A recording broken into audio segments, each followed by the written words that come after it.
Pebbles நேயர்களுக்கு விநாயகர் சதுர்த்தி நல்வாழ்த்துக்கள். இன்றைக்கி விநாயகர் சதுர்த்தி அன்னைக்கு நம்ம எள்ளு பூரண கொழுக்கட்டைக்கு செய்ய போகிறோம். இதுக்கு ஒரு 3/4 கப் அளவுக்கு நம்ம மாவு எடுத்துக்கலாம். தேவையான அளவுக்கு நம்ம உப்பு எடுத்துக்கலாம். இதுக்கு நல்லெண்ணெய் ஒரே ஒரு டேபிள் ஸ்பூன் அளவுக்கு ஆட் பண்ணிக்கலாம். நம்ம மாவு ரெடி பண்ணிட்டோம். இதுக்கு என்ன நம்ம 1 டம்ளர் அளவுக்கு தண்ணியை சூடு பண்ணிக்கலாம். தண்ணி நல்லா கொதிச்சிருச்சு. இப்போ நம்ம ஆஃப் பண்ணிக்கலாம். இப்போ நம்ம கொஞ்சம் கொஞ்சமாக இந்த மாவு கூட ஆட் பண்ணிக்கலாம். எப்பவுமே என்னென்னா மாவு 2 மடங்கு நம்மளுக்கு ஜாஸ்தியாகும். இப்போ நம்ம மேல் மாவு ரெடி பண்ணிட்டோம். எள்ளு பூரண கொழுக்கட்டைக்கு பூரணத்துக்கு நம்ம என்னென்னு பார்க்கலாம். எள்ளு நீங்கள் ஒரு 1/2 கப் எடுத்துக்கோங்க. 2 டைம் நான் தண்ணியில் நல்லா க்ளீன் பண்ணிவிட்டு அந்த தண்ணியை வடித்து இப்போ வெட்டாக இருக்குது. இது நல்லா வறுக்கணும். இந்த அளவுக்கு இதில் பாதி அளவுக்கு நம்ம நாட்டு சக்கரை அல்லது வெல்லம் எடுத்துக்கலாம். இது கூட ஒரு 5 டீஸ்பூன் அளவுக்கு நம்ம தேங்காய் துருவலும் ஏலக்காய் 3 எடுத்துக்கலாம். இப்போ எப்படி செய்யறதுன்னு பார்க்கலாம். இதை ஃபஸ்ட்டு நம்ம வறுத்துக்கலாம்.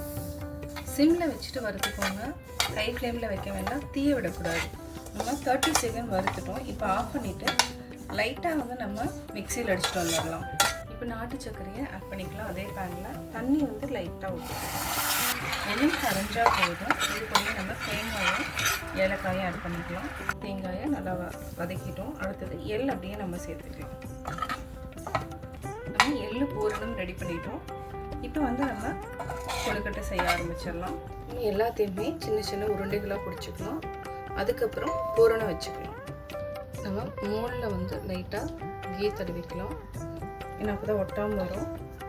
இப்போ நம்ம இதையே லாக் பண்ணிக்கலாம். மாவு ஃபஸ்ட்டு உள்ளே போட்டுக்கோங்க. உள்ளே போட்டுட்டு அப்படியே நல்லா புளி பண்ணிக்கலாம். இப்போ நம்ம உள்ளே பூரணத்தை வச்சிடலாம். இந்த மாதிரி ஸ்பூனோ இல்லைன்னா ஃபோர்க் அந்த மாதிரி எடுத்துக்கோங்க. அடுத்து இந்த மாதிரி மாவு எடுத்துக்கோங்க. மாவு எடுத்துகிட்டு அப்படியே ப்ரெஸ் பண்ணிக்கோங்க. இப்போ நம்ம ஓப்பன் பண்ணலாம். பாருங்கள், சூப்பராக ரெடி ஆயிடுச்சு. இதே மாதிரியே நம்ம எல்லாத்தையும் பிடிச்சிக்கலாம். இப்போ பார்த்தீங்கன்னா பூரணத்தோட மேல் மாவு ரெடி பண்ணி வச்சுட்டோம். இதை நம்ம ஒரு 7 மினிட்ஸ் ஸ்டீம் பண்ணி எடுத்துக்கலாம். நம்ம ஸ்டீம் பண்ணிக்கலாம். இப்போ நம்ம தண்ணி ஊற்றிட்டோம். மேலே வாழை இலை வச்சுக்கோங்க. இப்போ நம்ம ஒன்றா எடுத்து வச்சுக்கலாம். மூடி போட்டுக்கலாம். 7 மினிட்ஸ்க்கு அப்புறம் நம்ம எடுத்துக்கலாம். 7 மினிட்ஸ் ஆயிடுச்சு. இப்போ நம்ம எடுத்து பார்க்கலாம். பார்த்தீங்கன்னாலே அந்த டிஃப்ரென்ஸ் தெரியும். ஒயிட்டாக இருக்கிறதுக்கும் வெந்ததுக்கப்புறம் பார்த்தீங்கன்னா கலர் மாதிரி இருக்குது. இப்போ நம்ம வேறு பிளேட்டில் மாற்றிக்கலாம். எள் மோதகு கொழுக்கட்டை ரெடி. விநாயகர் சதுர்த்தி அன்னைக்கு நீங்களும் இதே மாதிரி ட்ரை பண்ணி பார்த்துட்டு உங்களுடைய கமெண்ட்ஸை பதிவு பண்ணுங்கள். மறக்காமல் கோபி சுதா சேனலுக்கு சப்ஸ்கிரைப் பண்ணுங்கள். தேங்க்ஸ் ஃபார் வாட்சிங்.